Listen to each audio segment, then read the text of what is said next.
Hi, everybody, and welcome to Apsida Life Science's first ever podcast. After what was an incredibly successful campaign in 2023, focusing on women leadership in the regulatory field, we realised that leadership as a whole in our industry needs to diversify, hence our new podcast focusing on diversity in leadership. And today I'm joined by a very inspirational leader in our industry, which is Dawn Brockett from the CNS Summit. So Dawn, it's great to have you as our first ever guest. It's really wonderful to be here, William. Thank you so much. Dawn and I have known each other for some time, but not actually had the pleasure of meeting properly in person, which I hope will change this year. To hand it over to you, Dawn, please give an introduction to yourself.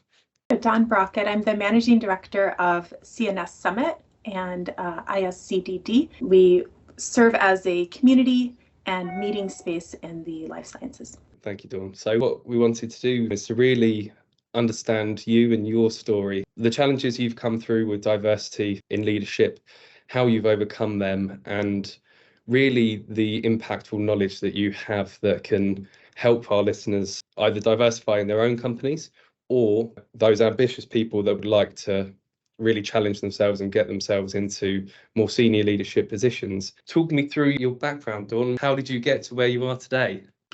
Oh, what a fun question. I attended Westminster University in Salt Lake City and followed on with a couple of years of graduate work in France. Came back and really dove into my own businesses. I started two businesses in my 20s, one health focused and one culinary focused. So that got me through my 20s. But in terms of life sciences, I really pivoted toward the life sciences in my late 20s, having always had a really strong interest in medicine based on some things I went through in college, and we can get into that because it ties into some of the diversity, at least neurodiversity, I think that I bring into the conversation. I was severely anorexic through my adolescence and early 20s. That really changed my plans, for better or worse. In the end, of course, I think for better. But that is why I shifted away from medicine and the life sciences in college. And then when I felt like I could, shifted back for the life sciences. I went into the commercial side of pharma and spent about 10 years there working for multiple companies. Took a short stint in tech, primarily focused on kind of healthcare, patient-centric technology, and then shifted back into the life sciences with my role here as the managing director and head of community partnerships for both CNS Summit and International Society for CNS Drug Developers. Excellent, brilliant. Well, thank you very much for that. It seems that you've done a lot in that time. A very well established and well connected point within our industry, which is great, especially with CNS Summit. I know that it's always at the top of everyone's list for the conference to go to. In terms of this as an overall subject, and obviously this is quite a broad question, but to you, why is diversity and inclusion so important in leadership in the life science industry? I think it's important in every industry and at every level, but because there is a gap there, I think that is why, and I don't want to speak for you, Will, but I think that is why we all pause to highlight it and say, something needs to change here, something needs to look different. It's a matter of representation. It's a matter of ensuring that we are using all of the wisdom and capacity and capability available to us as humans in order to meet our huge, ambitious, ostentatious goals of, improving the overall opportunities for humanity in general. I mean, that's really what we're focused on in the life sciences. So in order to do that fully, appropriately, extensively, we need to leverage all of our capabilities. And historically, we have focused on kind of a narrower scope of those capabilities, and a lot of us have been left out. And a lot of us have a lot to bring. Absolutely. I think when we first initially had the conversation about this podcast, and I remember saying to you that I almost felt sort of patronizing myself coming into this conversation with people in our industry, that being obviously a white male talking about diversity and leadership is it doesn't feel quite like I'd be the right person. But you made an interesting point that realistically it was probably a person from a white male background is actually the people that you really need to focus on this area to make it as impactful and important as it needs to be. It absolutely requires someone like you and those like you in that, very categorical way, to bring credibility, relevance, resources to the conversation. We may wish to live in a world where that was not the case, but I am very pragmatic and extremely realistic, even in my idealism. And I know that having voices like yours instigating and undergirding these conversations, it just goes a really long way. But I think what's important to remember is that I always come back to this quote by, the brilliant Ms. Gloria Steinem, where she says, power is rarely given, it must be taken. It is the very taking of power that is empowerment itself. And that is why it's so important to host these conversations and for you to host these conversations, because it really is, it's kind of throwing that on its head and saying, oh no, wait, we actually very deliberately wish to empower a broader base of the talent and intelligence and capability within our organization. So thank you for doing this, and thanks to all of you out there who fit these more standard paradigms of leaders, opening the door to those of us who don't. In terms of your career, what challenges have you had to overcome within the diversity and inclusion space so far, whether that's in at a junior level or at a senior level? My diversity, just for the sake of this particular conversation, I wouldn't generally lead with, these are the ways in which I identify in a diverse manner, but it may be useful for this conversation. So I am a woman. I am married to a woman. There are many words you might use for that, but let's keep it easy and say gay. And I also have a very profound history of mental illness and anorexia. So I would identify as well as neurodivergent. It would take far more time than we have to go through, the various hurdles that I leaped to get to where I am. I started, I feel like, really paving my own path with my own businesses and not feeling as pigeonholed as I did once I kind of stepped into the corporate world. And for me, like I said, it was commercial pharma. I came into the life sciences industry a little bit delusional in terms of what opportunities might be available to me early on based upon the successes I had already had in my life. I was quickly reminded of the kind of world that we live in. And I left pharma for the purpose of really deepening my awareness and knowledge in the tech space, which I felt like was in need of deepening. And especially the way that the world is going, it felt like it was going to become a huge gap for me. So I stepped out of the life sciences to go more into kind of healthcare tech to come back better informed. When I went into that tech world, in one of the first organizations in which I worked, I started a group called Women in Tech, which most tech companies have some version of this, right? Ours didn't. That surprised me. So I asked around kind of, why don't we? Didn't get a lot of, solid answers as to, some reason why we shouldn't, and a lot of interest in maybe we should. So I drafted the entire prospectus, which included a lot of interviews of the executive team and other leaders, of which I was one, and shared it around with a few influential women and a few women who probably felt like they had no voice in the organization. Then I shared it with, very deliberately with a handful of men, one of whom was my direct colleague. I really liked this gentleman. He was very good at his job, socially lovely. I respected him. I still do. But when he read what I had written, he came back to me the next day and he said, Dawn, you're a lot smarter than you look. And I just paused. I blinked, I'm sure, a few times. And I said, I'm sorry, you're gonna have to tell me what you mean by that. And the pause and the response was enough for him to realize, oh my gosh, right?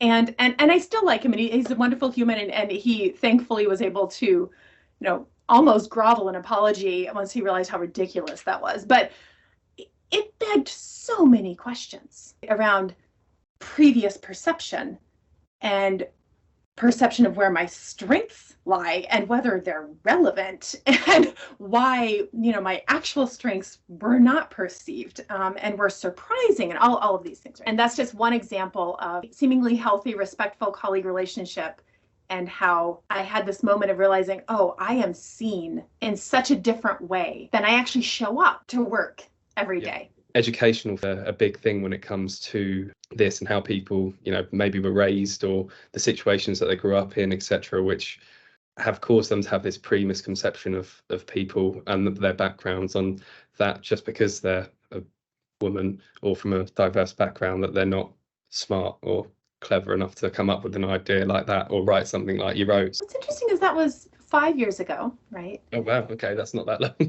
Yeah. And intelligence is something I've never really questioned in myself, and something I've proven in every way that it can be proven. Yeah. And it was so bizarre to be questioned in that way, or to surprise someone who had worked with me for quite some time.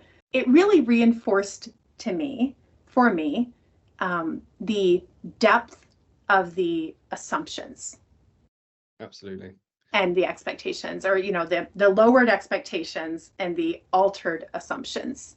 I think to take that from a recruitment perspective, then, say a large pharma or a small biotech company was hiring for senior leadership, what would be your advice to them to avoid those misconceptions and those assumptions that you may see from a CV, or the way that someone looks or behaves on a video call or in-person meeting? It's so difficult, isn't it? Because we all come with these preconceived notions. We all have, what we all know are called now unconscious biases, whether or not you want them. Fact is, I have them too, right? We all do. And how aggravating that is, especially when you think of yourself as someone who is, has been on the losing side of that. So knowing that you have them. If you are a human, you have them. And being very deliberate about seeing them and calling them out, calling yourself out on them. Anything you can do in a blinded fashion can generally be very beneficial. Names themselves can cut myriad ways. And then some of these things cannot be blinded, right? Educational opportunities can look different because of the systemic discrimination over time. You may have someone who is absolutely as well qualified or more so than someone else who simply, because of history, had greater opportunities to prove their qualifications, right? So it becomes very difficult to actually create a level playing field. And I think simply knowing that and allowing people to surprise you, and please don't tell them the way that he did, but allowing your own biases to be demonstrated to you. Perhaps some skill-based part of the interview, right? Where you're not just relying on things that have shown to be highly biased historically, including CVs, including names, including the assumed visibility of gender and race, and all of these things. A skill-based entry might be a more level playing field.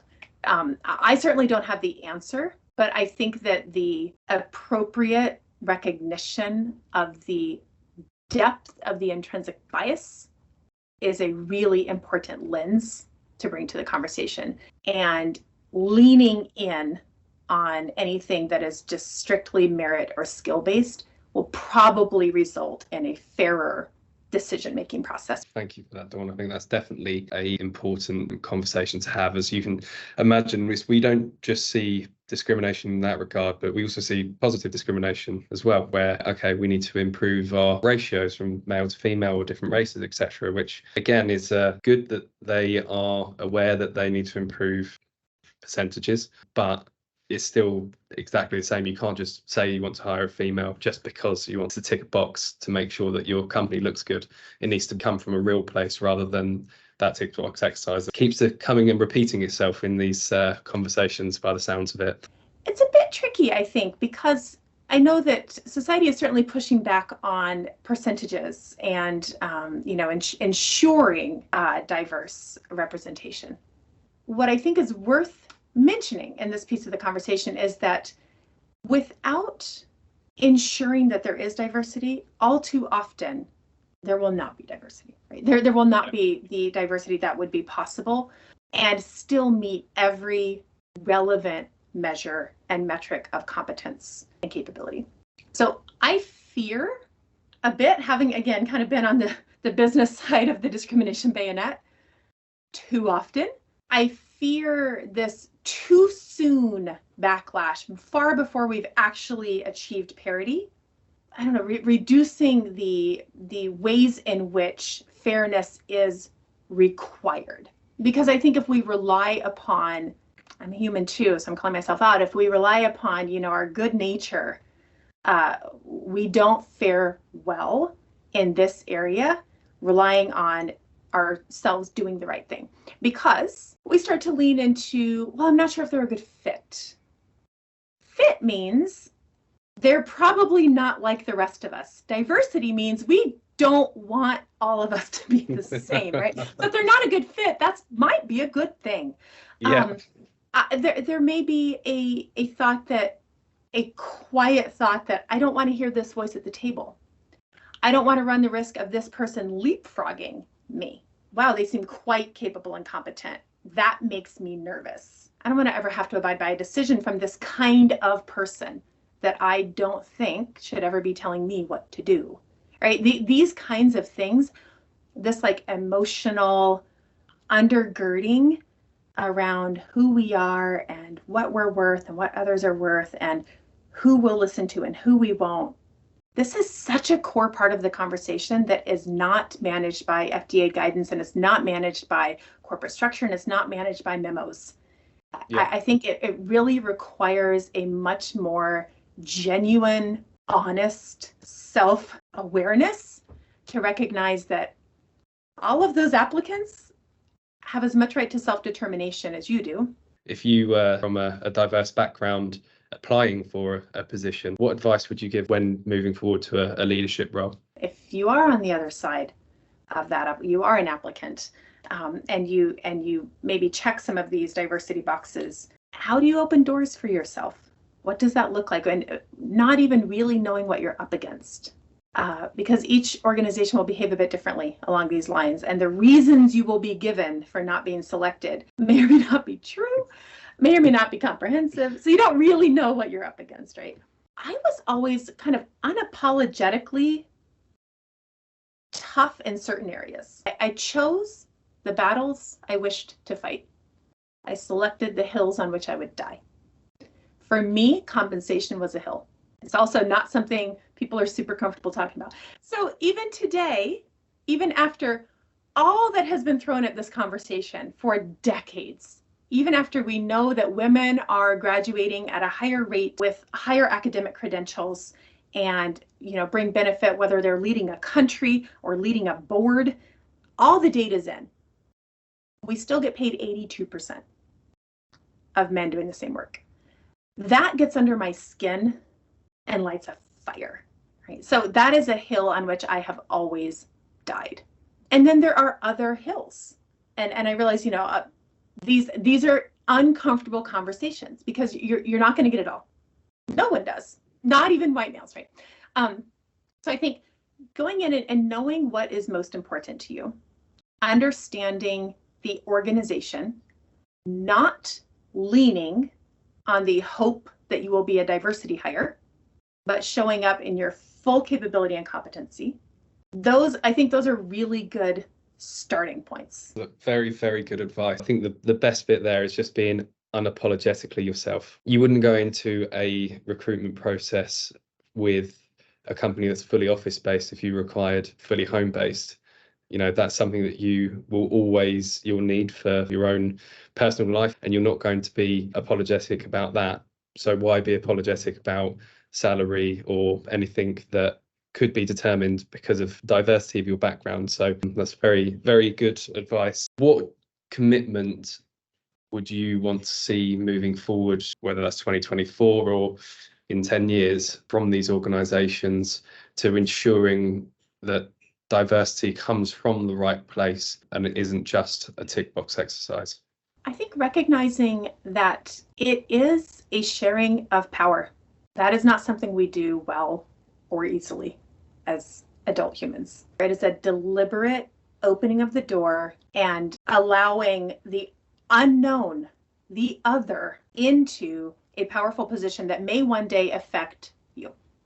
I sincerely think that is at the core of this conversation. And I think if that's not being discussed, at least personally or in one-on-one conversations or board level conversations, I don't think we're really getting at it. And then recognizing in yourself, you don't have to tell anyone because it's embarrassing. What comes up for you at the idea of taking direction from fill in the blank type of person? And I realize, we're getting into some psychology here, but that is what perpetuates the gap. The gap has been identified for a long time, and yet it persists. Why? Because we get in our own way around it. We give it lip service, and we tick boxes, but then we're frustrated that we had to. So we actually limit the opportunity for that person to thrive.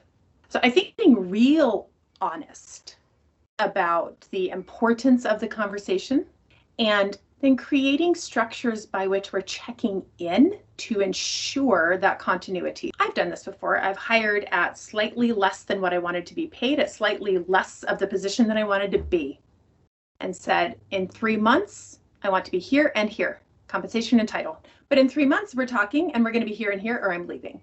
And I've done that in 2 different organizations. So I think creating those landmarks, those check-ins with diverse hires to ensure that that conversation remains open, that the path to progress remains unfettered and uncluttered, that the conversations around potential are realized, that you don't hold someone in an interim manager position for a year when they're outperforming all of the fellow male managers, like that you're not doing that to people because whoever they are makes someone uncomfortable. Because at the end of the day, that's what it is. It makes someone uncomfortable.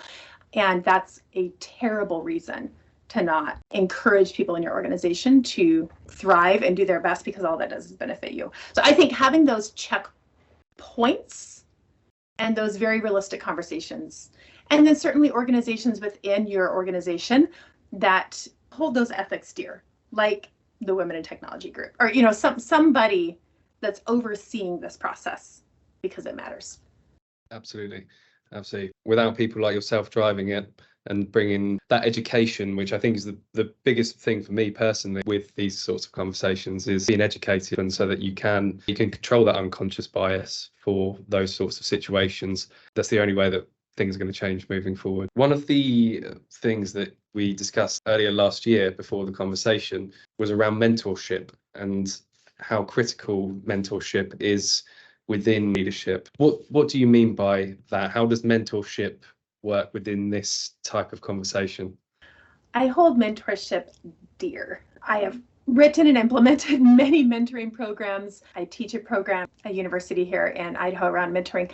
I am a huge advocate of mentoring, and I absolutely mentor, and I have multiple mentors and have always in my life. I think that mentorship serves so many purposes. I will corral myself for the sake of this conversation into a specific purpose, but please know that there are so many others. I think that the diversity and leadership conversation sometimes comes up against a barrier, and that is that, okay, I hear what you're saying, that we need to be less concerned about fit, because fit probably means this is what we're comfortable with, this is what we know, they think like we do, they look like we do, they have the background that we do, which means it is by definition not a hire of diversity. So, but there is a certain way that we do things, there is a way of communicating, there is a process, there is, and we don't want to just severely challenge that without purpose and cause. Like, we want to hear different voices. We don't want to completely upset our functioning apple cart. And sometimes this is where mentorship comes into play, where there is a bridge for the diverse voices and the status quo that has achieved X. And what's brilliant is that there is a learning from one another in that mentorship process. So it's, I think, a more open and sincere listening and learning process than is the leadership chain. It allows for folks to kind of get to know one another from the safe perspective of, I'm not your manager, I'm not trying to be your best friend. I'm looking out for your success. And through that process, I'm learning a lot about you and understanding how completely incredible you are. Often is what happens in a mentoring relationship. Yeah. And I think those are very beneficial to this particular conversation because it allows for a getting to know someone in a way that the corporation is not really set up to facilitate. And I think that that can start to alter potential courses toward leadership or higher levels of leadership for whom those paths may not have previously been visible or open. I agree totally as well. You know, I've had some fantastic mentors in my early life and in my career now. Actually followed my mentor to Apsida. So, you know, I'm a massive advocate for mentorship as well. For those people that want to mentor and want to work with someone who can help them be ambitious and get to the places that they want to in their career, some people may not know how to find that mentor or, you know, what steps they take to find an individual like that. So, you know, what would you say is the best advice? I'll keep it very simple. Ask. You will be so surprised. People love to be asked to share their wisdom. If you are a person hearing this and thinking, oh, that might be interesting, how would I go about that? I'll bet in your mind you have a couple of folks in mind who inspire you, who feel out of reach. Like you would feel so awkward reaching out to them. Surely they're too busy for you. That's the perfect person. That's the perfect person. If they inspire you, if you see the path that they've taken and you would love to learn from what they know, reach out, keep it short and sweet, introduce yourself, literally ask if they would be willing to serve as a mentor, and then define what that is. So the mentorship role is a giving role. The mentee does the work. So when you reach out as a potential mentee, you make it very easy for the potential mentor. If you say, I would love to learn from you, you inspire me in these ways, would you be available to meet quarterly for an hour? These are the first 4 topics I would love to discuss, and at the same time, I'd love to hear your thoughts. I'm available X, or what is your availability? And the mentee does all the work and the mentor shows up and dispenses wisdom. I think in a perfect world. Obviously, then it becomes a relationship and it gets a little, more personal to the 2 people involved. But I think if you start by simply asking and demonstrating that you're going to do the work, you might be very surprised.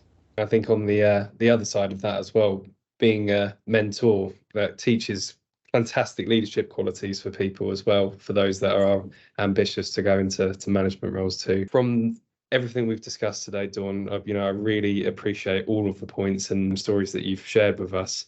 If you could have one final bit of advice for the people that have watched this around diversity in leadership, whether that's from the perspective of trying to break into it or from the perspective of trying to improve yourself to embrace diversity in the leadership area, what advice would you give? Again, back to being very pragmatic. I think humans are, in spite of ourselves, we still tend to be very self-interested. And so I would encourage those in leadership who have the opportunity to further diversify their leadership, don't do it because it's the right thing to do. Do it because it's the smart thing to do. Do it because it will improve your organization. Do it because the conversations that you have around the decision-making table will be better, broader, more robust, and far more likely to yield better outcomes financially and otherwise. Do it for those reasons, because those reasons will stick. Other reasons, they may become subject to things that feel more important expediently. Let your diversity strategy be expedient, even though we would love for it to be softer and kinder than that, because then it will stick. Then it will be real. And give it enough time to allow it to prove to you that it is simply a better, smarter way of working. Wonderful. Brilliant. Thank you very much, Dawn. And for all of those that have listened, we will be bringing on a number of different guests across the year from different diverse backgrounds that we'll be discussing all kinds of different perspectives and experiences that they've shared to help with the diversity in leadership across our industry and every industry that this video may reach. So thank you very much for being the first guest, Dawn. It's been an absolute pleasure. I really appreciate you sharing all of your stories and wisdom today. Thank you so much, Will. The pleasure was all mine.